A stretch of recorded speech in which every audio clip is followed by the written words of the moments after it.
Hello વિદ્યાર્થી મિત્રો, એજ્યુકટેકનો ચેનલમાં આપનું સ્વાગત છે। આજે આપણે શીખીશું ધોરણ 8 વિષય સામાજિક વિજ્ઞાન સ્વાધ્યાય પાઠ 7 આધુનિક ભારતમાં કલા। પાઠ 7ના સ્વાધ્યાયના તમામ પ્રશ્નોના જવાબની સમજ મેળવીશું। તો ચાલો શીખીએ પાઠ 7 આધુનિક ભારતમાં કલા। અહીંયા પ્રશ્ન નંબર 1, નીચે આપેલા પ્રશ્નોના ઉત્તર એક વાક્યમાં લખો। 1. વડોદરામાં કલા ભવનની સ્થાપના કોના દ્વારા કરવામાં આવી હતી? વડોદરામાં કલા ભવનની સ્થાપના મહારાજા સયાજીરાવ ગાયકવાડ દ્વારા કરવામાં આવી હતી। 2.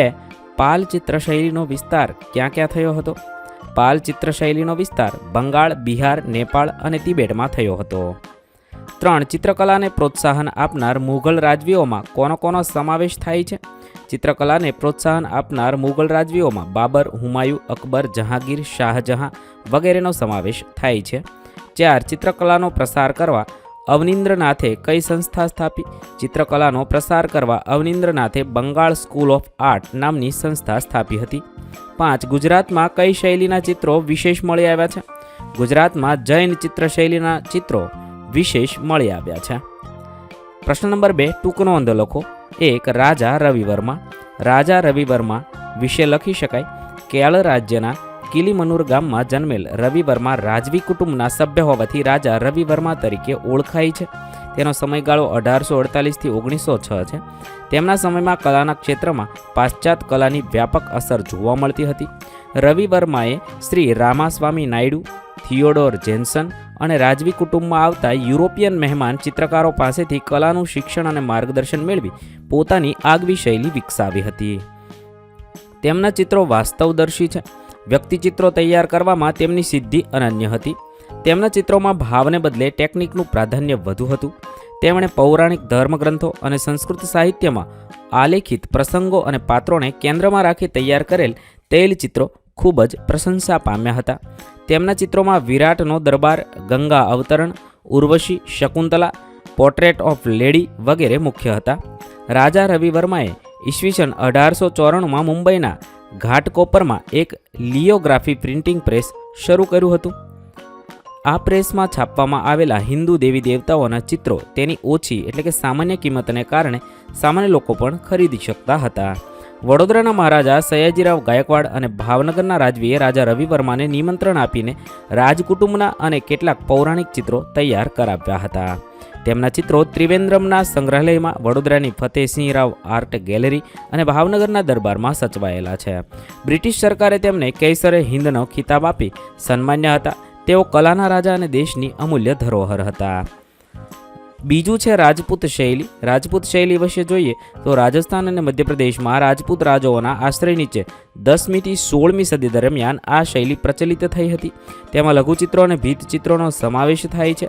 રાજાઓ પરંપરાગત ચિત્રકારોને આશ્રય આપતા હોવાથી રાજપૂત રાજાઓનું જીવન, તેમના રીતિરિવાજો અને પહેરવેશ, ઉત્સવો એ રાજપૂત ચિત્રશૈલીના કેન્દ્રમાં રહ્યા છે। રાધાકૃષ્ણ, કૃષ્ણ ભક્તિ, રાસલીલા અને રાજસ્થાની લોકજીવન તેના કેન્દ્રમાં રહ્યા છે। રાજસ્થાનના બુંદી, કિશનગઢ, બિકાનેર અને જોધપુરમાં પણ આ શૈલીનો વિકાસ થયો હોવાથી તે રાજસ્થાન શૈલી તરીકે પણ ઓળખાય છે। આગળ જોઈએ 3. કાંગડા શૈલી। કાંગડા શૈલી વિશે જોઈએ તો ભારતીય ચિત્રશૈલીનું એક આગવું પાસું છે। હિમાલયના પહાડી પ્રદેશોમાં રાજસ્થાન અને મુઘલ ચિત્રકારોએ મળીને આ શૈલી વિકસાવી હતી। કાંગડા, કુલુ, ગઢવાલ, ચંબા અને મંડી તેના મુખ્ય કેન્દ્રો હતા। મોલારામ આ શૈલીનો મહાન ચિત્રકાર હતા। આ શૈલીના મુખ્ય વિષયમાં ભગવાન શ્રી કૃષ્ણ અને કૃષ્ણ ભક્તિ ઉપરાંત હિમાલયનું સૌંદર્ય પણ જોવા મળે છે। પ્રશ્ન નંબર 3, નીચે આપેલ વિકલ્પોમાંથી સાચો વિકલ્પ શોધી ઉત્તર લખવાનો છે। 1. જલ્પ તેના તામિલનાડુના પ્રવાસ દરમિયાન નીચેનામાંથી કઈ ગુફાઓમાંની મુલાકાતે જશે? તેના માટે 4 ઓપ્શન આપેલા છે। સાચો જવાબ થશે સિત્તાન વસલની ગુફાઓમાં જશે। બીજું છે જૈન શૈલીના ચિત્રો જોવા માટે તમે નીચેનામાંથી કયો ગ્રંથ ઉપયોગમાં લેશો? 4 ઓપ્શન આપેલા છે। સાચો જવાબ થશે કથા સરિત સાગર, ત્યાં શૈલીના ચિત્ર જોઈ શકાશે।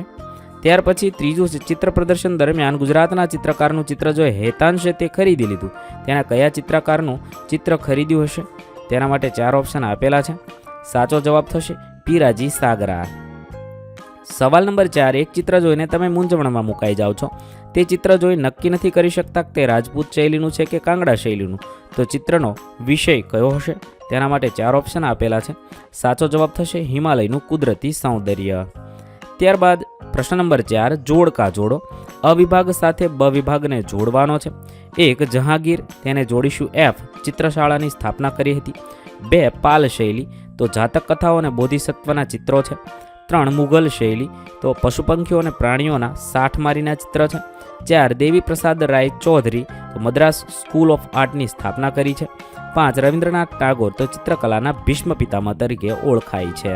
અહીં આપણા પાઠ 7ના પ્રશ્નોના જવાબ પૂર્ણ થશે. વિદ્યાર્થી મિત્રો, સામાજિક વિજ્ઞાન વિષયના તમામ પાઠના પ્રશ્નોના જવાબના વિડીયો આપણી ચેનલ પર ઉપલબ્ધ છે, જે તમે ધોરણ 7 સામાજિક વિજ્ઞાન નામના પ્લેલિસ્ટમાંથી મેળવી શકો છો. પ્લેલિસ્ટની લિંક વિડીયોના ડિસ્ક્રિપ્શનમાં આપેલી છે. તથા જો તમારે તેની પીડીએફની જરૂર હોય તો તમે આપણી એપ્લિકેશન પરથી મેળવી શકો છો. એપ્લિકેશનની લિંક પણ વિડીયોના ડિસ્ક્રિપ્શનમાં આપેલી છે. વિદ્યાર્થી મિત્રો, આપેલા વિડીયોની જો તમારે પીડીએફની જરૂર હોય તો તમે આપણી એપ્લિકેશન સ્માર્ટ સાથી પરથી મેળવી શકશો. વિદ્યાર્થી મિત્રો, આપણી એપ્લિકેશન સ્માર્ટ સાથી પ્લે સ્ટોરમાં આવી ગઈ છે, જેની અંદર તમે બધા વિભાગ જોઈ શકો છો. તેની અંદર વિવિધ ધોરણ છે. ધોરણ ઉપર ક્લિક કરતાં વિવિધ વિષય ખુલશે. વિષય ઉપર ક્લિક કરતાં તેની અંદર આવતા પાઠ ખુલશે. તેની અંદરથી તમે પાઠ્યપુસ્તક પણ ડાઉનલોડ કરી શકો છો. તેની અંદર આપેલા પાઠમાં ક્લિક કરતાં તમે પાઠની પીડીએફ, સ્વાધ્યાયની પીડીએફ, સ્વાધ્યાયન પોથીની પીડીએફ, પાઠના વિવિધ વિડીયોઝ, સ્વાધ્યાયના વિડીયોઝ, સ્વાધ્યાયન પોથીના વિડીયોઝ બધું જોઈ શકો છો અને ડાઉનલોડ પણ માત્ર એક ક્લિકમાં કરી શકો છો. વિદ્યાર્થી મિત્રો, આપણી એપને સપોર્ટ કરજો, ડાઉનલોડ કરજો